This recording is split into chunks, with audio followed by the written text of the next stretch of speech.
പരിശുദ്ധാത്മാവേ എന്നിൽ വന്നു നിറയണമേ.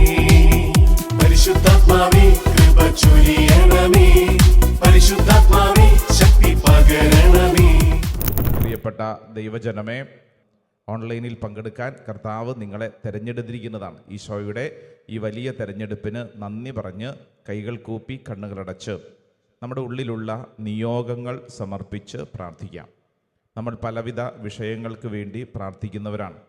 കർത്താവെ, ഇന്ന കാര്യത്തിൽ നിൻ്റെ അതിശക്തമായ ഇടപെടൽ എൻ്റെ വീട്ടിൽ വേണം. ഇന്ന വിഷയത്തിൽ ദൈവമേ അങ്ങ് ഇടപെടണം. നാളുകളായുള്ള എൻ്റെ സങ്കടം, എൻ്റെ ഭാരം, എൻ്റെ വിഷമം, ഈ വിഷയത്തിൽ കർത്താവെ അങ്ങ് അതിശക്തമായി ഇടപെടണം. ആ മേഖലകൾ ദൈവസന്നിധിയിൽ സമർപ്പിക്കുക. പരിശുദ്ധ അമ്മയോട് ചേർന്ന് നമുക്ക് ഒരുമിച്ച് പ്രാർത്ഥിക്കാം.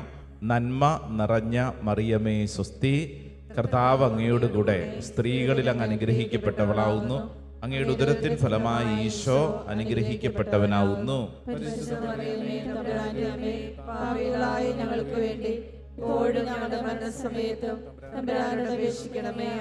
ഈശോ മിശിഹായുടെ വാഗ്ദാനങ്ങൾക്ക് ഞങ്ങൾ യോഗ്യരാകുവാൻ ഈശോ മിശിഹായ്ക്ക് സ്വസ്ഥമായിട്ട് നമുക്ക് എല്ലാവർക്കും ഇരിക്കാം. Price the Lord. Hallelujah, hallelujah. കർത്താവ് ഇന്ന് ഈ ശുശ്രൂഷയിലേക്ക് നമ്മളെ വിളിച്ച് ചേർത്ത് കൊണ്ടുവന്നിരിക്കുന്നത് നമ്മുടെ വ്യക്തിപരമായ ജീവിതത്തിൽ ആത്മീയ മേഖലകളിൽ അഭിഷേകം പ്രാപിച്ചുകൊണ്ട് വളരുന്നതിന് വേണ്ടിയിട്ടാണ്. അങ്ങനെയെങ്കിൽ കർത്താവിൻ്റെ ആത്മാവ് നമ്മളെ ഒരു കാര്യം ഇന്ന് പഠിപ്പിക്കാൻ ആഗ്രഹിക്കുകയാണ്. ബൈബിൾ ഉണ്ടെങ്കിൽ ബൈബിൾ എടുക്കണം. ഒരു കുഞ്ഞു വചനം, പക്ഷേ വളരെ പ്രധാനപ്പെട്ട ഒരു കാര്യമാണ്. പറയുന്ന എനിക്കും കേൾക്കുന്ന നിങ്ങൾക്കെല്ലാവർക്കും വളരെ പ്രധാനപ്പെട്ട ഒരു കാര്യമാണ്. ഹെബ്രായ ലേഖനം 10-ാം അധ്യായം അതിൻ്റെ 36-ാം തിരുവചനം. Book of Hebrews chapter 10 verse 36. ഹെബ്രായ ലേഖനം ബുക്ക് ഓഫ് ഹീബ്രൂസ് 10-ാം അധ്യായം അതിൻ്റെ 36-ാം തിരുവചനം. ദൈവത്തിന്റെ ഇഷ്ടം നിറവേറ്റി അവിടുത്തെ വാഗ്ദാനം പ്രാപിക്കാൻ നിങ്ങൾക്ക് സഹനശക്തി ആവശ്യമായിരിക്കുന്നു. കണ്ടോ, ഇതാണ് വചനം. ഈ വചനം നമുക്കൊന്ന് ഏറ്റു പറഞ്ഞാലോ? വലതുകരം ഉണ്ടെങ്കിലൊന്ന് ഉയർത്തിപ്പിടിച്ചേ, എന്നിട്ട് എൻ്റെ കൂടെ ഒന്ന് ഒച്ചത്തിൽ നിന്ന് ഏറ്റു പറഞ്ഞേ. ദൈവത്തിന്റെ ഇഷ്ടം നിറവേറ്റി അവിടുത്തെ വാഗ്ദാനം പ്രാപിക്കാൻ നിങ്ങൾക്ക് സഹനശക്തി ആവശ്യമായിരിക്കുന്നു. ഹല്ലേലൂയാ, ഹല്ലേലൂയാ, ഹല്ലേലൂയാ. കൈകൾ താഴ്ത്തിക്കേ. ദൈവത്തിന്റെ വാഗ്ദാനം പ്രാപിക്കാൻ നമ്മുടെ എല്ലാവരുടെയും മനസ്സിലുള്ള ഒരു ചിന്ത, നമുക്കെല്ലാവർക്കും എന്ത് വേണമെന്നുള്ളതാ? വിശ്വാസം വേണമെന്നുള്ളതാണ് പൊതുവെയുള്ള ഒരു വലിയ ബോധ്യം, അല്ലേ? വിശ്വാസം ഉണ്ടെങ്കിൽ ദൈവത്തിൻ്റെ വാഗ്ദാനം പ്രാപിക്കാം എന്നാണ് നമ്മുടെ മനസ്സിൽ നമ്മൾ കരുതി വച്ചിരിക്കുന്നത്. എന്നാൽ ഇന്ന് ശ്രദ്ധിച്ച്, ഇന്ന് ദൈവത്തിൻ്റെ ആത്മാവ് അതിനോട് ചേർത്തുകൊണ്ട് നമ്മൾ ശ്രദ്ധിക്കേണ്ട മറ്റൊരു പ്രധാനപ്പെട്ട കാര്യം പറയുക. വിശ്വാസമുണ്ടെന്ന് പറഞ്ഞാൽ മാത്രം പോരാ, മറിച്ച് സഹനശക്തി നമുക്ക് വേണം. സഹനശക്തി, അതായത് രക്ഷ പ്രാപിക്കാൻ, ദൈവത്തിൻ്റെ വാഗ്ദാനം പ്രാപിക്കാൻ വിശ്വാസത്തോട് ചേർന്ന് നമ്മുടെ ഉള്ളിൽ ഉണ്ടായിരിക്കേണ്ട ഒരു പ്രധാനപ്പെട്ട മേഖലയാണ് ഏത്? സഹനശക്തി. സഹനശക്തി. സ്വരത്തിൽ പറഞ്ഞേ ഹല്ലേലൂയാ, ഹല്ലേലൂയാ, ഹല്ലേലൂയാ, ഹല്ലേലൂയാ. ഇവിടെ ഇരിക്കുന്ന എല്ലാവരും തന്നെ പല വിധത്തിലുള്ള സഹനങ്ങളിലൂടെ കടന്നു പോകുന്നവരാണ്, ശരിയല്ലേ? പല വിധത്തിലുള്ള സഹനങ്ങളിലൂടെ കടന്നു പോകുന്നവരാണ്. എന്നാൽ നമ്മൾ ഈ സഹന വഴികളിൽ നമ്മൾ ശ്രദ്ധിക്കണമെന്നാണ് പറയുന്നത്. സ്കൂൾ ഓഫ് സഫറിങ് എന്ന് പറയുന്ന കഷ്ടതയുടെ ഒരു പാഠശാല തന്നെയുണ്ട്. കഷ്ടത ഒരു സ്കൂളാണ്. സഹനങ്ങൾ നമ്മളെ ചില കാര്യങ്ങൾ പഠിപ്പിക്കുന്ന ഒരു സ്കൂളാണ്, കഷ്ടതയുടെ പാഠശാല. ഇന്ന് ദൈവവചനം നമ്മളെ ക്ഷണിക്കുന്നത്, നിനക്ക് വാഗ്ദാനം പ്രാപിക്കണമെങ്കിൽ, വാഗ്ദാനം പ്രാപിക്കുക എന്ന് പറഞ്ഞു കഴിഞ്ഞാൽ വിശുദ്ധ ഗ്രന്ഥത്തിൽ ഇഷ്ടം പോലെ വാഗ്ദാനങ്ങൾ നമുക്ക് നൽകിയിട്ടുണ്ട്. മോർ ദാൻ 8,500, 8,500-ലധികം വാഗ്ദാനങ്ങൾ നമുക്ക് വായിച്ചെടുക്കാൻ പറ്റും. നമുക്ക് വേണ്ടി അനേക വാഗ്ദാനങ്ങൾ. എന്നാൽ ഈ വാഗ്ദാനം നമ്മൾ പ്രാപിക്കണമെങ്കിൽ അതിൻ്റെ ഒരു വഴി പോലെ പറയുന്നത് വിശ്വാസം മാത്രം പോരാ, അതിൻ്റെ ഉള്ളിൽ എന്തും കൂടെ വേണം? സഹനശക്തിയും വേണം. ഹല്ലേലൂയ. അടുത്തിരിക്കുന്ന ആളോടൊന്ന് പറഞ്ഞു കൊടുത്തേ, നിനക്ക് സഹനശക്തി വേണം. അതാണ് ഇച്ചിരി ഇല്ലാത്തത് അല്ലേ? സഹനശക്തി വേണം. Price the Lord. സത്യം പറഞ്ഞ ഹല്ലേലൂയ, ഹല്ലേലൂയ, ഹല്ലേലൂയ. ഞാൻ ഈ പറയുന്ന കാര്യം പ്രത്യേകിച്ച് ഈ കാലഘട്ടത്തിൻ്റെ തലമുറ വളരെ ശ്രദ്ധിക്കണം. ഈ കാലഘട്ടത്തിൻ്റെ തലമുറ എന്ന് പറഞ്ഞു കഴിഞ്ഞാൽ നമ്മൾ പല പേരുകളിൽ നമ്മൾ അവരെയൊക്കെ വിളിക്കുന്നുണ്ട്. ജെൻസികൾ എന്ന് വിളിക്കും, ആൽഫ എന്ന് വിളിക്കും അല്ലേ, അല്ലെങ്കിൽ മില്ലേനിയൻസ് എന്നൊക്കെ പറഞ്ഞുകൊണ്ട് അതിന് തൊട്ട് മുമ്പുള്ള തലമുറ. വളരെ ശ്രദ്ധിക്കേണ്ട ഒരു കാര്യം എന്താണെന്നറിയാവോ? കാലം ഒന്ന് അങ്ങോട്ട് മാറിയത് കൊണ്ട്, ശൈലികൾ മൊത്തം അങ്ങോട്ട് മാറിയത് കൊണ്ട് പെട്ടെന്ന് കാര്യങ്ങൾ നടക്കുക എന്നുള്ളതാണ് നമുക്കിപ്പോൾ ഇഷ്ടം, ഇൻസ്റ്റൻ്റായിട്ട്.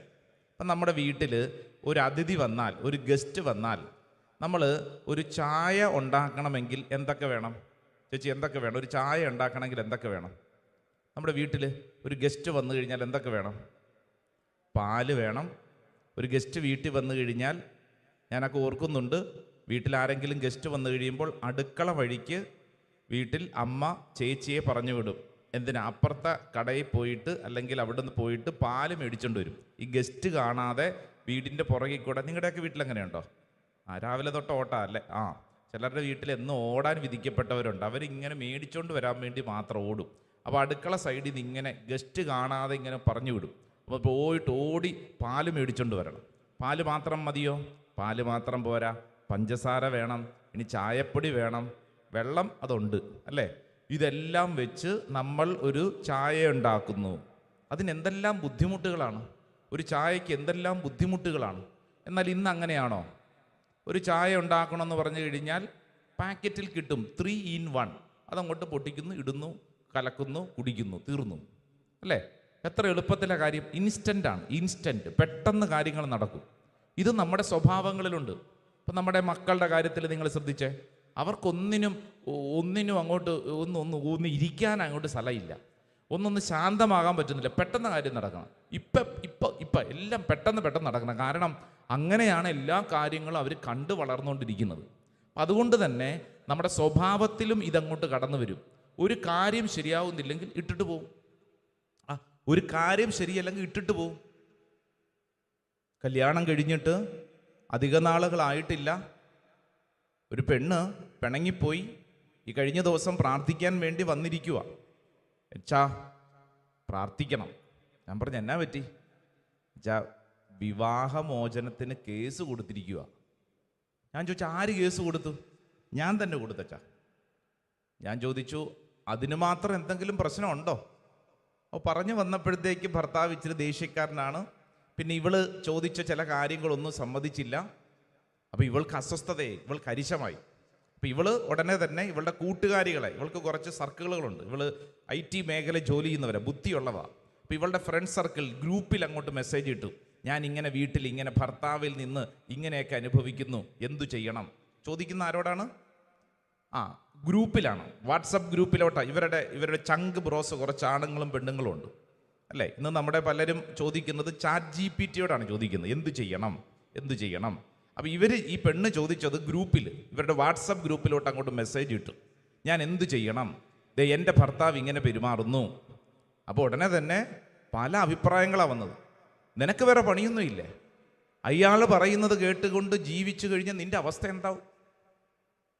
നിനക്കൊരു ജീവിതമുണ്ട്, നീ അയാൾക്ക് വേണ്ടിയിട്ട് ജീവിതം കളയരുത്. അയാൾ പലതും പറയും, നീ അയാളെ ഇട്ടിട്ട് പോ, ഒന്ന് കളഞ്ഞിട്ട് പോടേ. പല മെസ്സേജ് വന്ന് ഈ പെണ്ണിൻ്റെ ഉള്ളിൽ ആവേശം തോന്നി, ആവേശം. അതിൻ്റെ ഇടയിൽ വീട്ടിൽ പറഞ്ഞപ്പോഴത്തേക്ക് വീട്ടിൽ നിന്ന് അമ്മ പറഞ്ഞു, എടി ഇങ്ങനെ പോയി കഴിഞ്ഞാൽ നിന്റെ ജീവിതം എന്താവും? ഇപ്പോഴാണെങ്കിൽ വലിയ കുഴപ്പമൊന്നുമില്ല, നീ ഒരു കാര്യം ചെയ്യ്, വിവാഹമോചനത്തിന് അങ്ങോട്ട് കൊടുത്തോ, നീ ഡിവോഴ്സ് ചെയ്യടി, ഇതിൻ്റെ ഒന്നും പുറകെ പോകേണ്ട കാര്യമില്ല, അമ്മ പറഞ്ഞെന്ന്. അപ്പോൾ ഈ പെണ്ണ് ചോദിച്ചു, അപ്പോൾ ഇനി ഞാൻ എങ്ങോട്ട് പോകാം? നീ ഇങ്ങോട്ട് പോന്നാൽ മതി, ഞങ്ങൾ നോക്കിക്കോളാം. കൂട്ടുകാർ പറയുന്നു, വീട്ടുകാർ പറയുന്നു, ആവേശം കയറി. ഇങ്ങനെയുള്ള ഒരാളുടെ കൂടെ ജീവിക്കാൻ എനിക്ക് താല്പര്യമില്ല, വിവാഹമോചനത്തിന് ഫയല് കൊടുത്തു. വക്കീലിനെ കണ്ട് കാര്യങ്ങളൊക്കെ പറഞ്ഞു. ദിവസങ്ങൾ കഴിഞ്ഞു, ഇപ്പോൾ 1.5 വർഷം കഴിഞ്ഞു ഈ സംഭവം തുടങ്ങിയിട്ട്. ഈ പെണ്ണിപ്പോൾ ജീവിക്കുന്നത് ഇവളുടെ വീട്ടിലാണ്. ഞാൻ ചോദിച്ചു, ഇപ്പം എങ്ങനെയുണ്ട് അമ്മ? അച്ഛാ അമ്മയുണ്ടല്ലോ ഒരു സ്വസ്ഥതയും തരുന്നില്ല. നീ ഇങ്ങനെ എത്ര നാൾ ഇവിടെ നിൽക്കും? നീ എത്ര നാൾ ഇങ്ങനെ ഇവിടെ നിൽക്കും? അല്ല, അമ്മയല്ല പറഞ്ഞത് ഇങ്ങോട്ട് പോരാൻ. അതൊക്കെ ഞാൻ ആ സമയത്ത് പറഞ്ഞു എന്നും പറഞ്ഞുകൊണ്ട് ഇങ്ങനെയാണോ ചെയ്യേണ്ടത്? നിനക്കൊരു ജീവിതമല്ലേ ഉള്ളൂ, അത് നിന്റെ ജീവിതം നീ നോക്കണം. ഇത്രയും പഠിപ്പിച്ച് വലുതാക്കിയില്ലേ? ഹാ, ഇങ്ങനെ ഇവിടെ എത്ര നാൾ തിന്നു കുടിച്ച് ജീവിക്കും? ഒരു ഉത്തരവാദിത്വം വേണ്ടേ? അമ്മ അങ്ങനെ പറയുന്നു. അപ്പം ഞാൻ ചോദിച്ച്, അമ്മ പറഞ്ഞാലും കൂട്ടുകാരുണ്ടല്ലോ എവിടെ? ആദ്യത്തെ ഒരു മാസമൊക്കെ അവരെല്ലാവരും കൂടെ നിന്ന് ഞങ്ങൾ കുറച്ച് ട്രിപ്പൊക്കെ പോയി കുറച്ച് ജീവിതമൊക്കെ ജോളിയാക്കി. അച്ഛാ, ഇപ്പം അവസ്ഥ മാറി. ഇപ്പം ഫ്രണ്ട്സ് എല്ലാവരും അവരുടെ കുടുംബങ്ങളായി. അവർക്കൊക്കെ ഇപ്പം കുടുംബങ്ങളായി. ഇപ്പോൾ ഒരു ഗാദറിംഗ് ഒക്കെ വിളിച്ചു കൂട്ടുമ്പോൾ എനിക്ക് പോകാൻ നാണക്കേട്. കാരണം അവർ വരുന്നത് ഹസ്ബൻഡും വൈഫും ആയിട്ടൊക്കെയാണ്. ഞാൻ ഒറ്റയ്ക്ക്. കൂട്ടുകാർ അവർ പറയാൻ തുടങ്ങി, എടി നീ കാണിച്ചത് അബദ്ധമാണ്, നീ അങ്ങനെ കാണിക്കരുത്, വല്ലവരും പറയുന്നത് കേട്ടിട്ട് നീ അങ്ങനെ എടുത്തു ചാടരുത്. അപ്പോൾ ഈ പെണ്ണ് ചോദിച്ചു, നിങ്ങളല്ലേ പറഞ്ഞത്? ഞങ്ങളങ്ങനെ പലതും പറയും, നിന്റെ ജീവിതമല്ലേ, ഞങ്ങളങ്ങനെ പലതും പറയും. ഞാനിത് പറയുമ്പോൾ ഒറ്റപ്പെട്ട സംഭവമായിട്ട് കണക്കാക്കരുത്. ഇന്നത്തെ കാലഘട്ടത്തിലെ തലമുറകൾ വളരെ ശ്രദ്ധിക്കേണ്ട കാര്യം, പ്രത്യേകിച്ച് ജീവിതത്തിൽ കിട്ടിയിരിക്കുന്ന അനുഗ്രഹങ്ങളെ മുഴുവൻ ചില പൊട്ട തീരുമാനങ്ങൾ കൊണ്ട് ആവേശം കയറിയിട്ട് അങ്ങോട്ട് കളയും. ഒന്ന് ആലോചിച്ച് നോക്കിക്കേ. ഈ ശുശ്രൂഷയിൽ പങ്കെടുക്കുന്നവരൊന്ന് ആലോചിച്ച് നോക്കിക്കേ. ഒരല്പം സാവകാശമുണ്ടായിരുന്നെങ്കിൽ, ചില കാര്യങ്ങളിൽ ഒന്ന് മിണ്ടാതിരുന്നെങ്കിൽ, ചില കാര്യങ്ങളിൽ ഒരല്പ സഹനശീലം സ്വയം ജീവിതത്തിൽ സ്വീകരിക്കാൻ പറ്റിയിരുന്നെങ്കിൽ ഇന്ന് കരയുമായിരുന്നോ? ജീവിതത്തിൽ എന്തുകൊണ്ട് നമുക്ക് വാഗ്ദാനം പ്രാപിക്കാൻ പറ്റുന്നില്ല? ഇന്ന് വചനം പഠിപ്പിച്ചതാ. ഹെബ്രായ ലേഖനം 10-ാം അധ്യായം 36-ാം തിരുവചനം വചനം എന്താ പറയുന്നത്? ദൈവത്തിൻ്റെ ഇഷ്ടം നിറവേറ്റി അവിടുത്തെ വാഗ്ദാനം പ്രാപിക്കാൻ നിങ്ങൾക്ക് സഹനശക്തി ആവശ്യമായിരിക്കുന്നു. സഹനശക്തി പിടിച്ചു നിൽക്കണം. പല അവസ്ഥകളും നമുക്ക് തോന്നും. സോഷ്യൽ മീഡിയയിൽ അതും ഇതും കാണും. ചാടിക്കേറി ഇറങ്ങരുത്. നിന്റെ ജീവിതം പ്രധാനപ്പെട്ടതാണ്. നാട്ടുകാർ പറഞ്ഞു, കൂട്ടുകാർ പറഞ്ഞു, അവർ പറഞ്ഞു, ഇവർ പറഞ്ഞു എന്നുള്ളതല്ല. നിന്റെ ജീവിതം പ്രധാനപ്പെട്ടതാ. അതിന് സഹനശക്തി എന്ന് പറയുന്ന ഒരു പ്രധാനപ്പെട്ട മേഖല ഇന്ന് തിരുവചനം വെച്ച് തരികയാണ്. ശ്രദ്ധ പറഞ്ഞ ഹല്ലേലൂയ, ഹല്ലേലൂയ. അടുത്തിരിക്കുന്ന ആളോട് പറഞ്ഞ നിന്റെ ജീവിതം പ്രധാനപ്പെട്ടതാ. നാട്ടുകാർ പലതും പറയും. അതും പറയണ കേട്ടിട്ട് ചാടരുത്. മറിച്ച് നിന്റെ ജീവിതം പ്രധാനപ്പെട്ടതാണ്. ഒരു ദൈവിക പദ്ധതി പൂർത്തീകരിക്കപ്പെടണമെങ്കിൽ നമുക്ക് വിശ്വാസത്തോടൊപ്പം വേണ്ട ഒരു കാര്യമാണ് സഹനശക്തി. നമ്മളൊന്ന് ചിന്തിച്ച് നോക്കി. അബ്രാഹത്തോട് ദൈവം വലിയൊരു വാഗ്ദാനം കൊടുത്തില്ലേ? എടാ അബ്രാഹമേ, നിനക്ക് കുഞ്ഞുണ്ടാകും. എന്നാ പിന്നെ ഈ പറഞ്ഞ വാഗ്ദാനം പ്രാപിക്കാൻ വേണ്ടി വിശ്വാസത്തോടുകൂടെ ഒന്ന് കാത്തിരുന്നുകൂടെ? എന്ത് സംഭവിച്ചു? ഭാര്യ പറഞ്ഞു, സാറാമ്മ പറഞ്ഞു, ഇങ്ങനെ പോയാൽ എന്താവും? ഇപ്പം തന്നെ എഴുന്നേറ്റ് നടക്കാൻ മേല, ഇനി ഒരു കുഞ്ഞുണ്ടാവുമെന്ന് എനിക്കൊന്നും തോന്നുന്നില്ല. അതുകൊണ്ട് നമുക്ക് ഹാഗാർ എന്ന ദാസിയിൽ ഒരു കുഞ്ഞുണ്ടാവട്ടെ. അതാരുടെ ബുദ്ധിയാ? സാറായുടെ ബുദ്ധിയാ, ഭാര്യയുടെ ബുദ്ധിയാ. ദൈവം എന്താ പറഞ്ഞത്?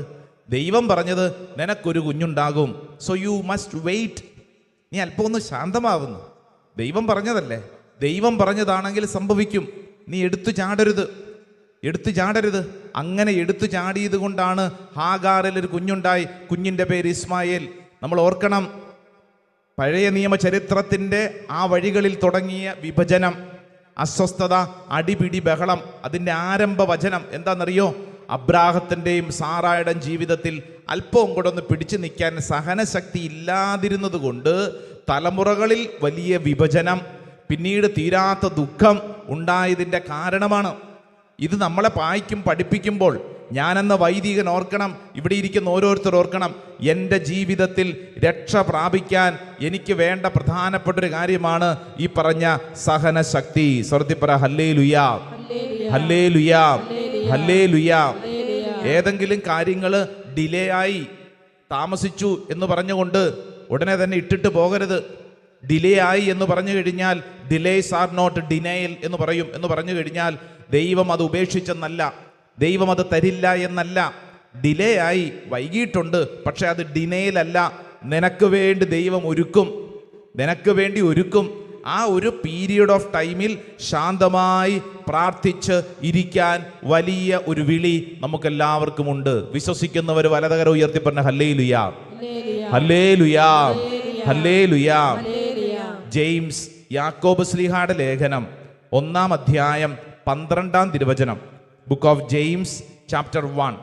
യാക്കോബ് ശ്ലീഹ വളരെ പ്രധാനപ്പെട്ടൊരു കാര്യം നമ്മളെ പഠിപ്പിക്കുവാണേ. ഒന്ന് വായിച്ചാലോ? 1-ാം അധ്യായം 12-ാം തിരുവചനം. 1:12. പരീക്ഷകൾ ക്ഷമയോടെ സഹിക്കുന്നവൻ ഭാഗ്യവാൻ. എന്തെന്നാൽ അവൻ പരീക്ഷകളെ അതിജീവിച്ച് കഴിയുമ്പോൾ തന്നെ സ്നേഹിക്കുന്നവർക്ക് ദൈവം വാഗ്ദാനം ചെയ്തിരിക്കുന്ന ജീവന്റെ കിരീടം അവന് ലഭിക്കും. ഹല്ലേലൂയാ. എന്റെ കൂടെ ഒന്ന് ഒച്ചത്തിലൊന്ന് ഏറ്റു പറയാവോ? പരീക്ഷകൾ ക്ഷമയോടെ സഹിക്കുന്നവൻ ഭാഗ്യവാൻ. എന്തെന്നാൽ അവൻ പരീക്ഷകളെ അതിജീവിച്ചു കഴിയുമ്പോൾ തന്നെ സ്നേഹിക്കുന്നവർക്ക് ദൈവം വാഗ്ദാനം ചെയ്തിരിക്കുന്ന ജീവന്റെ കിരീടം അവന് ലഭിക്കും. ഹല്ലേലൂയാ. എന്താ അതിന്റെ അർത്ഥം? ജീവന്റെ കിരീടം എന്ന് പറഞ്ഞു കഴിഞ്ഞാൽ ദൈവം ഒരുക്കിയിരിക്കുന്ന ഒരു പദ്ധതി പൂർത്തീകരിക്കപ്പെടുന്നതിന് വേണ്ടിയുള്ള യാത്രയിൽ നമ്മൾ ശ്രദ്ധിക്കണം. പരീക്ഷകൾ ക്ഷമയോടെ സഹിക്കണം. അവരാണ് ഭാഗ്യമുള്ളവർ. ഹല്ലേലൂയാ. പരീക്ഷകൾ എന്ത് ചെയ്യണം? ക്ഷമയോടെ സഹിക്കണം. ക്ഷമയോടെ സഹിക്കണം. അത് വളരെ പ്രധാനപ്പെട്ട കാര്യമാണ്. എല്ലാം തീർന്നല്ലോ, ഇനിയിപ്പോൾ ഞാൻ എന്നതാ ചെയ്യേണ്ടതെന്ന് ഓർത്തുകൊണ്ട് വിഷമിക്കാനല്ല. ക്ഷമയോടെ സഹിക്കണം. ദൈവത്തിൻ്റെ പദ്ധതിയാണെങ്കിൽ അത് പൂർത്തീകരിക്കപ്പെടുന്നതിന് വേണ്ടി നിന്റെ ജീവിതത്തിൽ നീ എടുക്കേണ്ട ഒരു നിലപാടാണ് എന്ത്? ക്ഷമയോടെ സഹിക്കണം. ഹല്ലേലൂയാ, ഹല്ലേലൂയാ. ഓരോ വ്യക്തിയും ചിന്തിച്ചോളൂ, നമ്മുടെ ജീവിതത്തിൽ ഇപ്രകാരം ഈ ദൈവിക പദ്ധതി പൂർത്തീകരിക്കപ്പെടുന്നതിന് വേണ്ടി ക്ഷമയോടെ സഹിക്കാൻ ഞാൻ തയ്യാറാണോ? കഴിഞ്ഞ ദിവസം ഒരു വീട്ടമ്മയുടെ കണ്ണുനീര് കണ്ട് എൻ്റെ ചങ്കിലും വല്ലാത്ത വിഷമം. കാരണം എന്താന്ന് വെച്ച് കഴിഞ്ഞാൽ ജീവിത പങ്കാളി കുടുംബത്തിലെ ഉത്തരവാദിത്വം ഒന്നും നോക്കത്തില്ല. 3 കുഞ്ഞുങ്ങളെ വളർത്തി വലുതാക്കാൻ വേണ്ടി അമ്മ കടന്ന് കഷ്ടപ്പെട്ടുകൊണ്ടിരിക്കുകയാണ്. കുടുംബനാഥൻ, ഭർത്താവ്, അപ്പൻ ഒരു ഉത്തരവാദിത്വം നോക്കത്തില്ല. ആരോട് സ്നേഹമില്ലാത്തൊരു പെരുമാറ്റം. ഇപ്പോൾ ഇളയ മകളുടെ അഡ്മിഷനോട് ബന്ധപ്പെട്ട് ഈ അമ്മ കടന്ന് പരക്കം പാഞ്ഞുകൊണ്ടിരിക്കുകയാണ്. പ്രത്യേകിച്ച് ഈ കാലഘട്ടത്തിൽ അഡ്മിഷനോട് ബന്ധപ്പെട്ട് പല മാതാപിതാക്കളും പരക്കം പാഞ്ഞുകൊണ്ടിരിക്കുകയാണല്ലോ പല കാര്യങ്ങളിൽ. അപ്പം ഈ അമ്മ പരക്കം പാച്ചിലിനിടയിലാണ് ഈ പോട്ടാശ്രമത്തിൽ വന്ന് കണ്ണുനീരോടെ, ഈശോയെ ഞാനിനി എന്നതാ ചെയ്യണ്ടേ? ഇനി അതിനേക്കാളും വ്യത്യസ്തമായ ഒരു കാര്യം, ഈ പറയുന്ന മകൾക്കോ അവൾക്കും ആരോടും സ്നേഹമില്ല.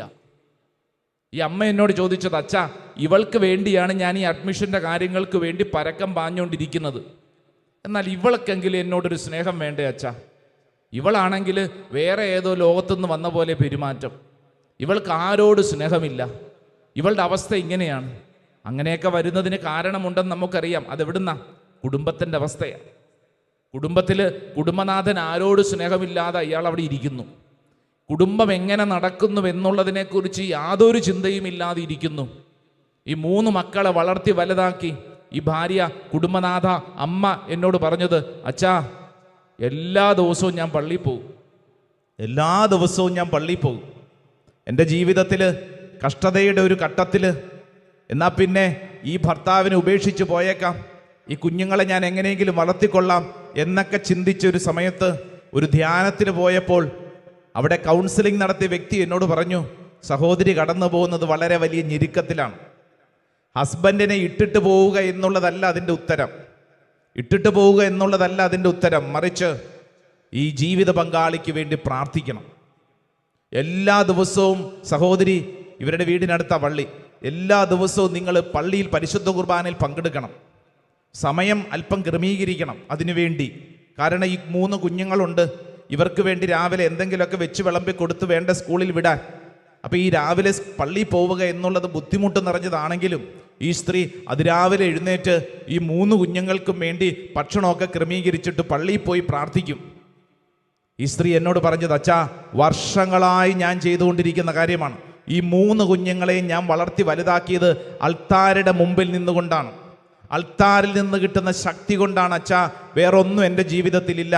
എൻ്റെ ഭർത്താവിൽ നിന്ന് എനിക്ക് കിട്ടുന്നില്ല, ഭർത്താവിൻ്റെ വീട്ടുകാരിൽ നിന്ന് കിട്ടുന്നില്ല.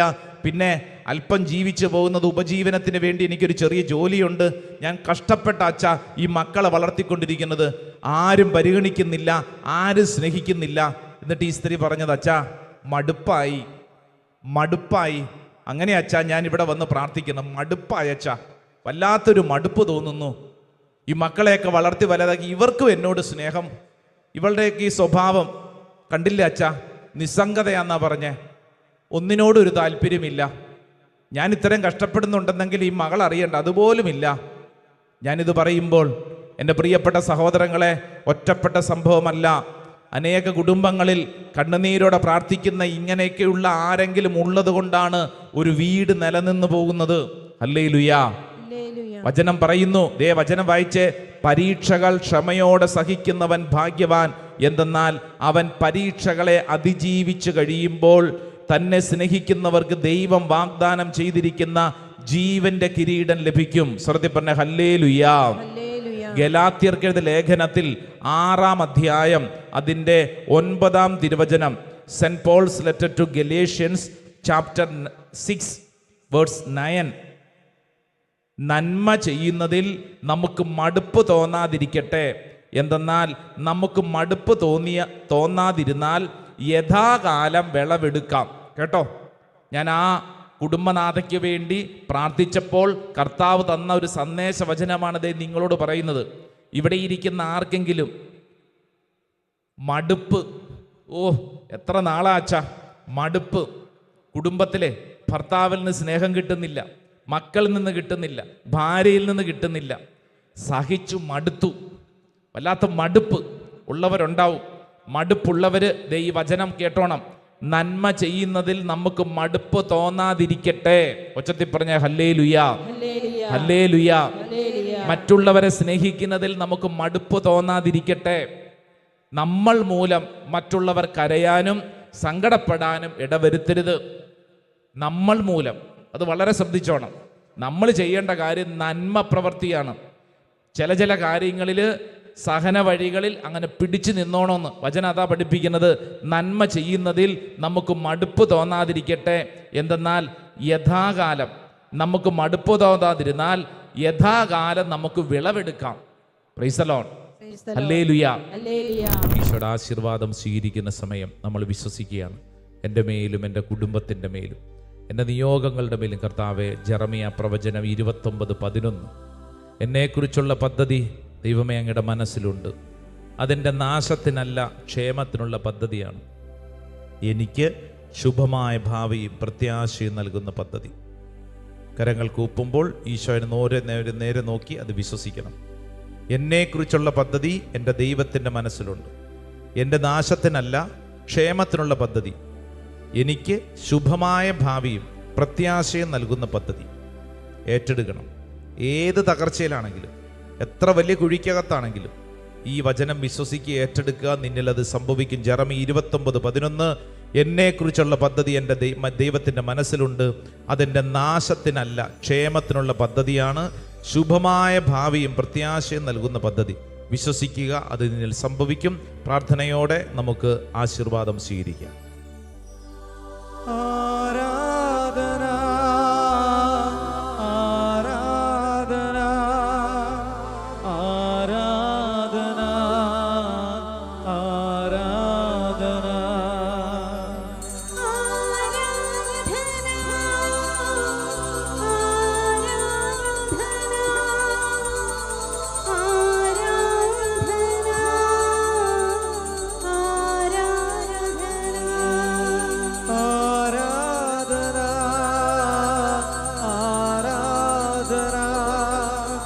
ആരാധന ആരാധന പരിശുദ്ധ പരമമാ ദിവ്യകാരുണ്യമേ,